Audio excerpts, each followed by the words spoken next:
What's going on, everyone? Welcome back to another episode of the Design, Build, Hunt podcast, which is presented by Whitetail Partners. Tonight, I've got Jake from Michigan and Dylan from Kansas joining me to discuss early season hunting. Now, guys, I know folks who love to hunt the early season. They live for those first 2 or 3 days. In fact, got a buddy here in Georgia who says, hey, in that first week, I'll often have at least one of my target bucks on the ground. That's just how his property is kind of set up. I also know others who say, hey, until it really gets into the pre-rut, I'm going to poke in around the edges, maybe take a doe or three, and not do too much to get into the heart of my property or into the core of my property. And Dylan, you said something a second ago, like, I tend to do more harm than good that time of year anyway. So let's kick it off with you. I want to hear your take on early season hunting and maybe what it takes to get you hunting really hard that time of year.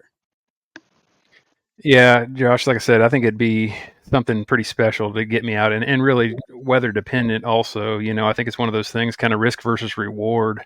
I guess when I was younger and when I first got into bow hunting, it was just hunt every chance you can. And there's nothing wrong with that. I actually enjoy getting out there. And that's really more what it is for me, is kind of scratching that itch. And if you get the right weather system, I might throw a sit at it, but I'm probably going to be on that low tier, kind of prioritize locations and spots at that time of year, and just really focusing on food, obviously. But, here I may not have a lot to contribute to this portion of the podcast, coming up, just because we don't have the numbers at a lot of the areas. You guys deal with a lot of high numbers and a lot of does. And so it's not like I'm going out there on a mission to go after does specifically.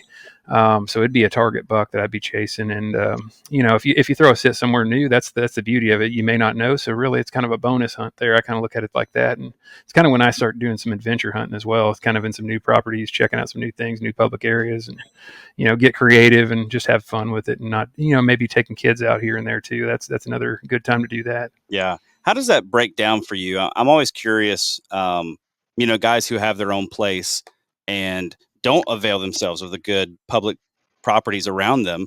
But then a lot of guys do, like you just said. And that's one of the tips that I always try to give to my clients, is to say, hey, if your property's not set up well for a particular wind, well, that's when you need to go find the best piece of public down the street. Or, if you feel like you've maybe burned your property out, maybe you're putting too much pressure on the herd, something like that. You're noticing declining results on your plots or something like that.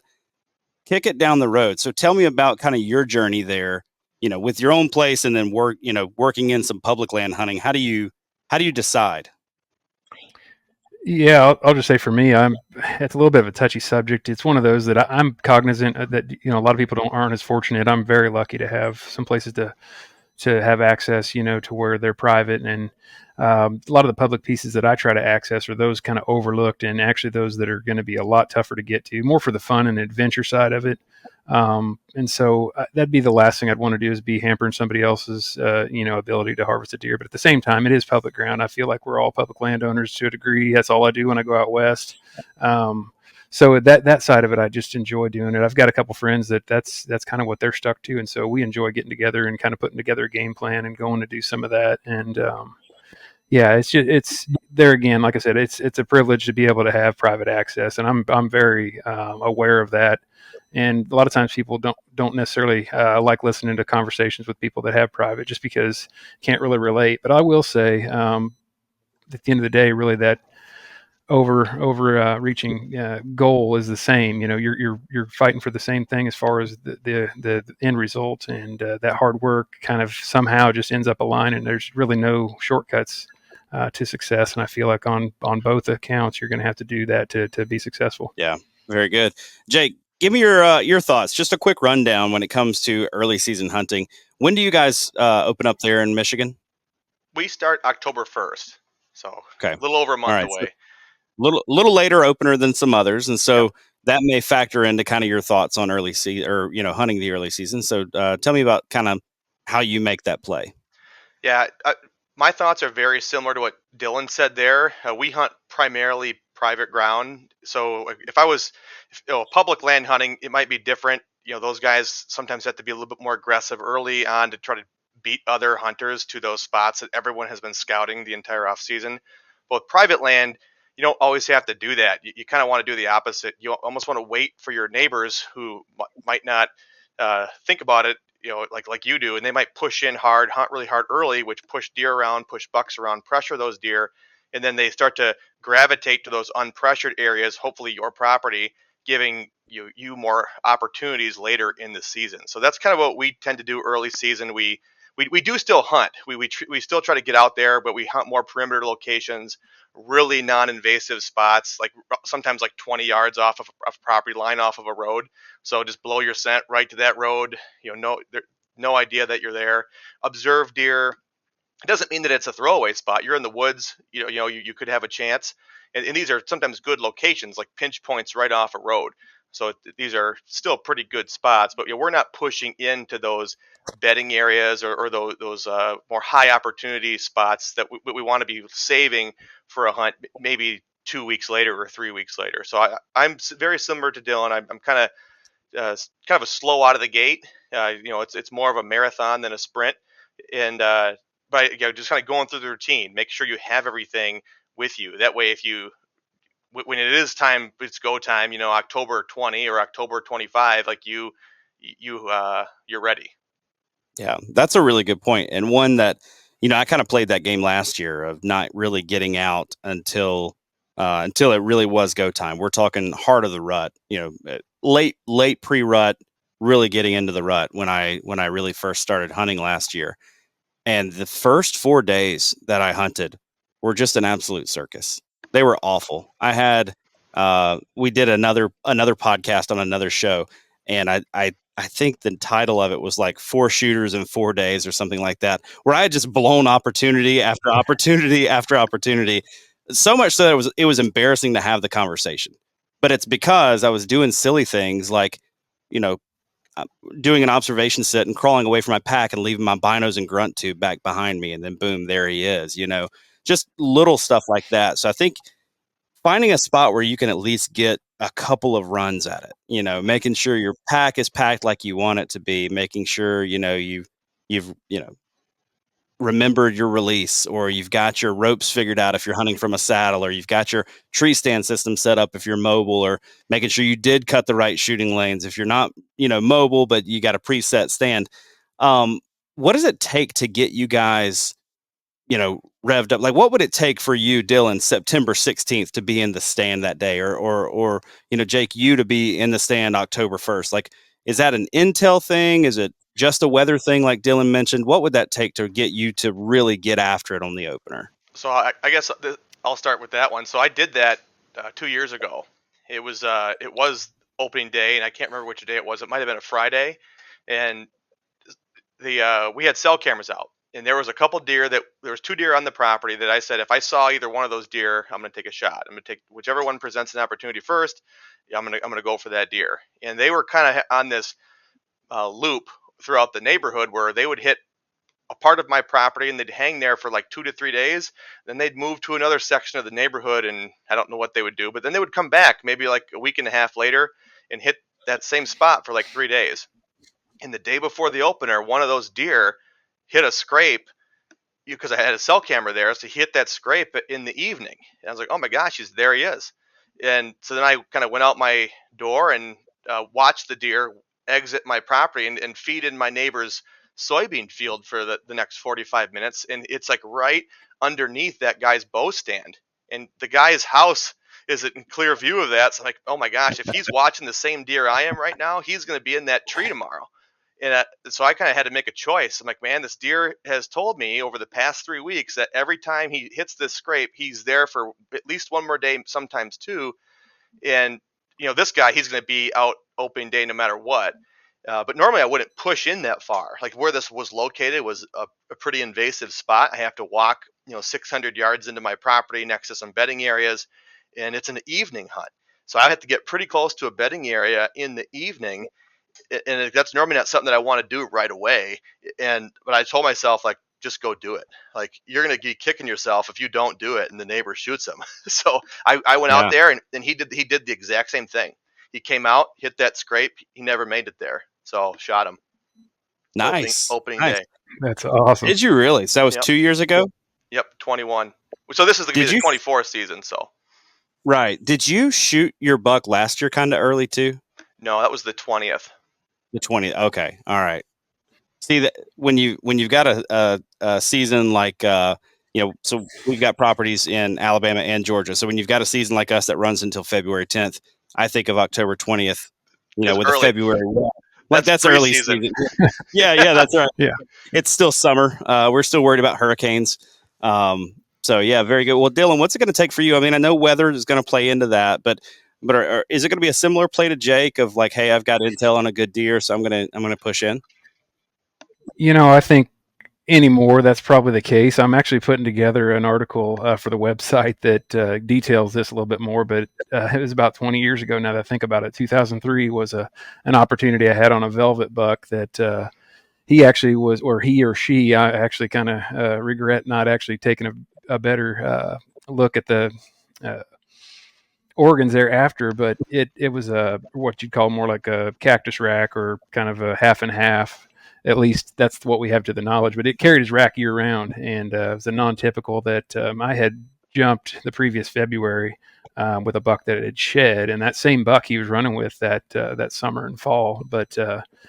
Kind of put together kind of of course, this is the innocence of prior to trail camera. I used to hunt quite a bit like that. You just assumed that sign was daylight sign when ideally it probably wasn't. It's more one of them things that just kind of, but that also gave you that optimism. And I'll tell you what, some of that aggressiveness prior to that, that knowledge could end up sealing the deal. And I'm probably a little more passive now and hunt a little bit smarter with my time availability, but that's what I also love is just that energy that some people bring to that attack in the early season, that you can be extremely successful that way. I mean, I definitely don't try to say that the way that I hunt is the best way or the only way. There's a bunch of options. And I think that strategy would be a lot of fun in a place where you may be limited on time or need to get it done early, like Jake mentioned. But yeah, so I ended up getting lucky on that deer. I ended up had a visual sighting of him on October 2nd. I got creative, and it was one of them tough entry spots. And that's another thing about the early season. I think you can get away with a little bit more, kind of like turkey season as it gets later, where you can kind of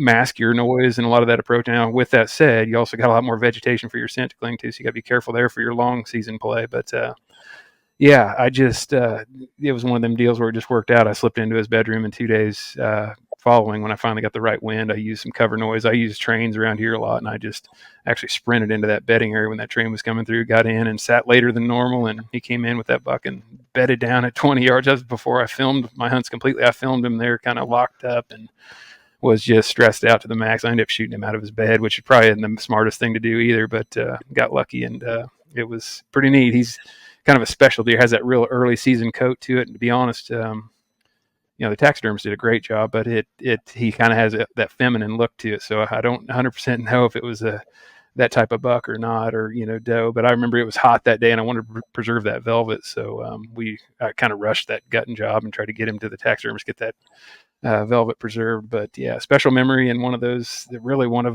actually that's my only. Well, I've got one other that's an October kill, but yeah, other than that, that's the earliest, and it can come together. I don't hunt quite that aggressive anymore. Yeah. And I know for us that first week or two can be really, really good. We're catching bucks on these early season patterns. They're really predictable in our plots. And we tend to hunt our plots pretty early. We're going to stick to those. We're not going to push too far in. We're walking, max of 75 to 100 yards to get to where we want to be. I'm curious when it comes to designing a property. Most of our designs, we're trying to set our clients up really, really well season long. We want them to have opportunities throughout the season, but we're really matching it to their goals. And so, if a client comes to you and says, "Hey, I want you to design my property with the early season in mind," like maybe late October, early November are just really slammed busy at work for these guys, and he just knows, "Hey, I'm not going to get out, during that time of the year. It's going to take me getting it done third week of September, fourth week of September, first week of October." What are you going to do to that design or with that design to set that client up for success?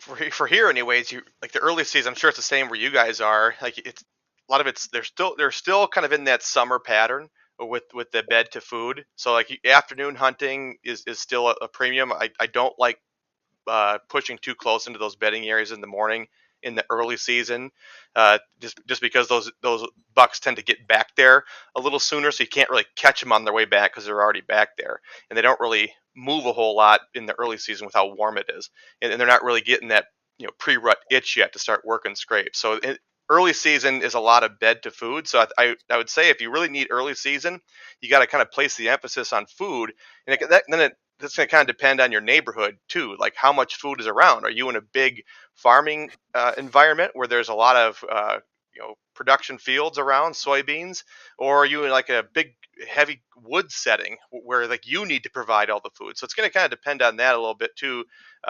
Like, are you going to send these deer off to fields and then kind of stage them up, or are you the destination? So, but I would say Mm, that if early season is the focus, then food is going to play more of a factor in that. right. And are you still going to play it um, pretty carefully there, evening hunts, that kind of thing, or are you going to try to create some morning ambush locations? I think there could be some morning ambush locations. Like if you did have uh, maybe like the destination food either on the neighbors or yours, you can maybe try to catch them on the way back. But still, like you're not going to change what bucks do. And a lot of times in the early season, they're going to get back to that bedroom pretty early. So you can absolutely try it, but it's tough to slow them up unless you had a really long uh, distance to travel. Like if they're really Right. really traveling a long ways, but again, it kind of depends on your neighborhood there. Right. Right. Dylan, what are some things that you may be thinking about if you're like, hey, I have to set this property up for this guy to get him in the game, October 2nd, like you just were discussing the buck that you harvested. What are you gonna do to set that property up for the client's success?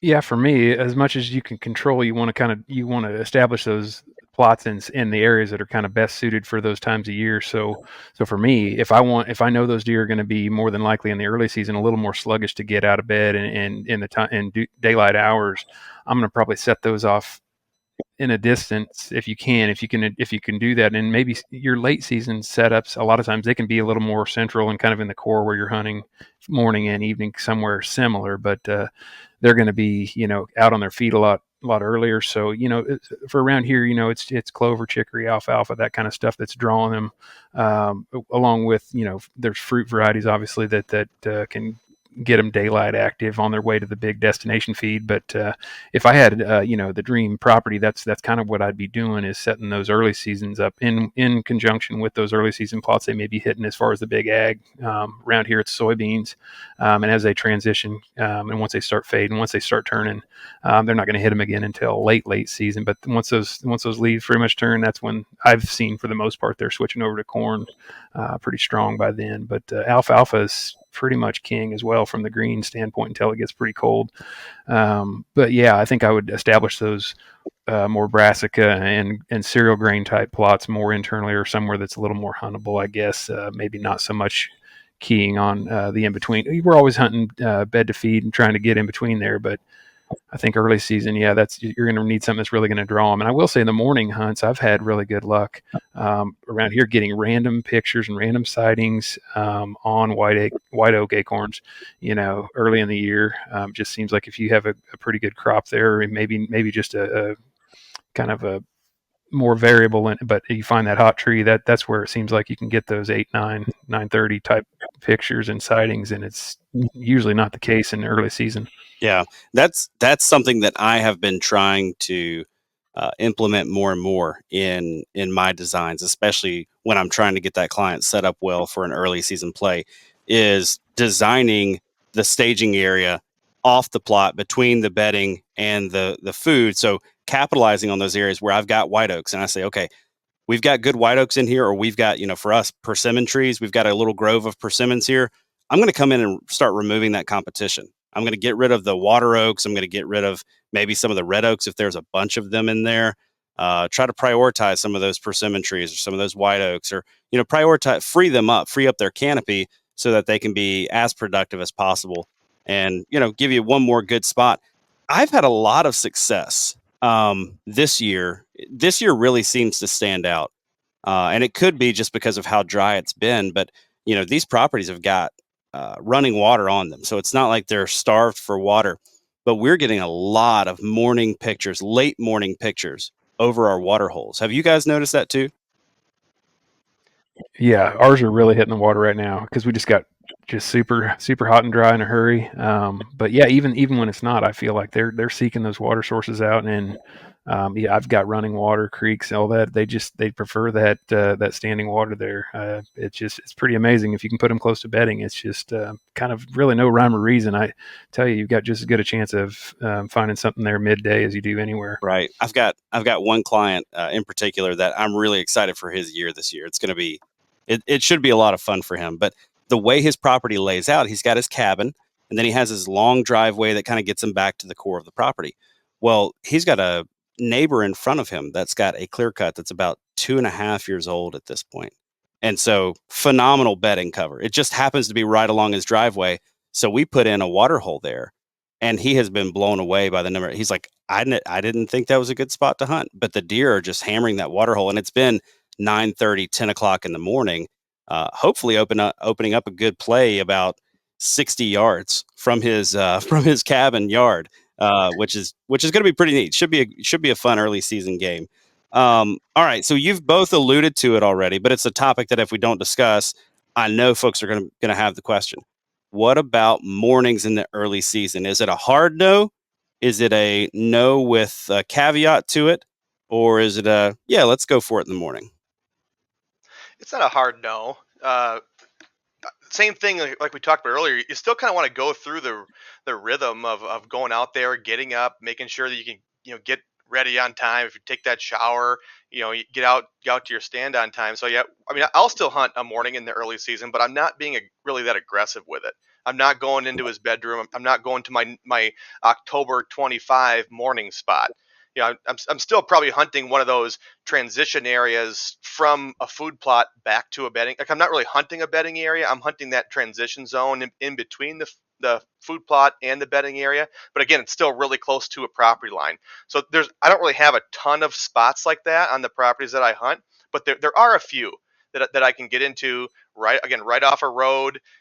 I know these deer cross right there. It's a great little pinch. It's in between where they like to bed, where they feed throughout the night, and I can you'll get in there pretty easily without spooking deer. So those are kind of like my morning locations. I'm not getting too aggressive in the morning in the early season. Right. Dylan, what about you?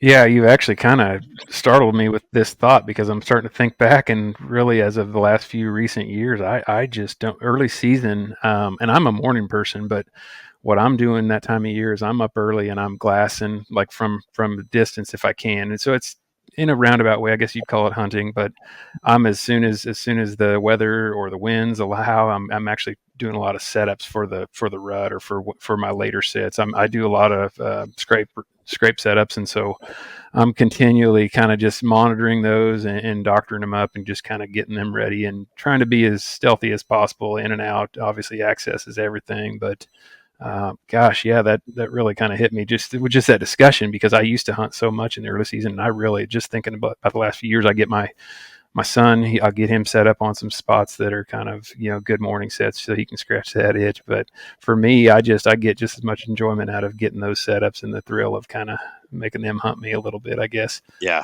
that's a ton of fun. So I think for me, when I'm thinking about early season mornings and what you said, glassing, basically, I love. We've got a couple spots that are great for morning. They're transition zones. They're hard mass just off the food plot by 100 yards or 120 yards or something like that. Uh, or I love to basically glass with my bow in my hand. I'm going out to a spot. It's an observation sit. I can see. I love spots where I've got a little bit of room to see, but I can see like a low wet spot or like a just something that's going to be a little bit cooler because for us, September 14th opener, it may be 95 degrees on September 14th for us. It very well may be just an absolute scorcher. So, water's still important. helping those deer thermoregulate in a cooler area is still important. Um, so yeah, I like to sit back a little bit. Not that I have never gone on an observation sit and gotten a shot at a target buck. I almost did last year, but I didn't get the shot off. But I know that the moment that I leave the bow at home is going to be the moment that he just steps out at 12 yards and he's like, "Hey, man, what are you doing here?" Like totally Yeah, Like shocked by me. bed down under your tree. Yeah, that's for sure, for sure. kind of look up at me and be like, "Hey, man, how's it going?" So, all right, guys. Anything else regarding early season? Even opening week almost. Not even early season as a whole, but early season. Anything else we need to discuss? Any topics that came to mind that we need to throw out there for folks? You had mentioned earlier in the podcast doe harvest. When do you Yeah. do that in the early season? So for everyone's different with this, and I think Dylan talked about it. Where he said his numbers are, where he's at, they're not very high, so he doesn't have to worry about that. We do hunt a couple properties where we do have high numbers, so we do have to worry about harvesting does throughout the season. But us personally, we do that towards the end of the season. So I know Hmm. some guys like to do that right away, get it out of the way. We don't do that because our season starts October 1st, not early September, mid September. That's just too close to when the everything kicks off. And so Right. in a Right. perfect world, you shoot the doe from one of those perimeter stands. She dies 40 yards away, and you drag her out. But stuff can happen, and for me, like, you work all year on your property. The last thing I want to do is make a bad shot. She runs into one of my prime bedding areas. You got to go drag her out, and then you end up ruining the property for the next 2 weeks when you should have been saving it. At that point, you should have just hunted Right. that bedding area. But Right. so for me, I don't do any doe hunting early season, or none of us do on the properties that we hunt. We save that for December. Right. Right. We're kind of different. So that it's really those first couple of weeks we're hunting carefully, but bucks are on the list, right? And then after that couple of weeks, like once the pressure kind of kicks up, and we don't have a ton of ground, it's 50 acres. We just added 15 to it. Um, but once that pressure kind of kicks up, we're not seeing the same buck activity in the plots during the day.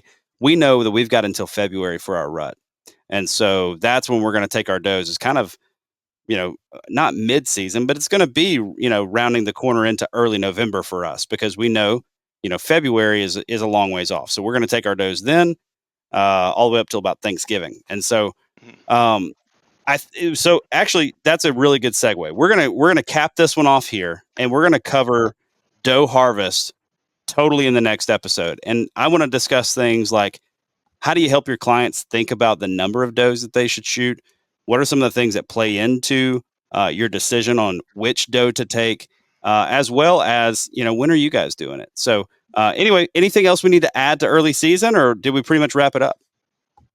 One last quick one, Josh, and that's just the one thing I mentioned about that October 4th harvest that I had. I will say that was the longest off season of my life. We're a $1 state here, and if I was a smart man, I would have had other tags in my pocket. But that's one other thing that I consider. I'll tell you where that was. I swore I'd never do that again, just because of that. But yeah, I don't know. I just think we're kind of a little more like, the more you think about it, think similar to a mature buck. I mean, I feel like some of that early season, that's a lot of times what you're seeing is some of that ramp up. So not saying the odds aren't your favorite times. There's definitely things to capitalize, but I guess I'm just a little more cautious these days. But yeah, no, I appreciate you letting me kind of touch on that story there for a little Well, bit. I do just have to throw in there, kind of on top of that, like I I've not ever tagged out early. I mean, here in Alabama, or in Alabama, we get $3. Here in Georgia, I get two. Um, in Alabama, it used to be 2 deer per day, only one of which could be an antlered buck, and that was your season bag limit. So every day you got to kill 2 deer, and only one of them could be a buck. So you have a 80 or 90-day season. Well, you could shoot 90 bucks on the year, which is absolutely insane. But that's for another day. But if I have to miss out on hunting the rut, there's something about the demeanor of deer. There's such a huge difference between a buck's demeanor on October 1st and November 1st. And it's just something about it. It's almost like hunting gobbling turkeys as opposed to, late season birds that aren't really playing the game anymore. I want those birds coming and gobbling. Same thing with a buck. I want him to be feeling a little bit. I want him to be fired up. And I don't know, that completes the experience for me. Is that kind of where you're getting at, Dylan? Yeah, don't get me wrong. It's a great problem to have. Yeah. But it was like a pit in my stomach that season. And I did go out and film some people just to kind of get that little bit of a fix. But it was, rough off season. That was a long one. Yeah. Good deal. Well, guys, thanks for coming on the show tonight. We're going to actually shift gears here. We're going to record a second episode. We're going to talk all about doe harvest. So, folks, if you want to hear more from us, you heard us discuss there just a second ago. Dylan's getting ready to put up a new article on the website. We've got tons of new articles, tons of new podcasts, new videos, all kinds of good stuff going on the website. So go check us out at whitetailpartners.com.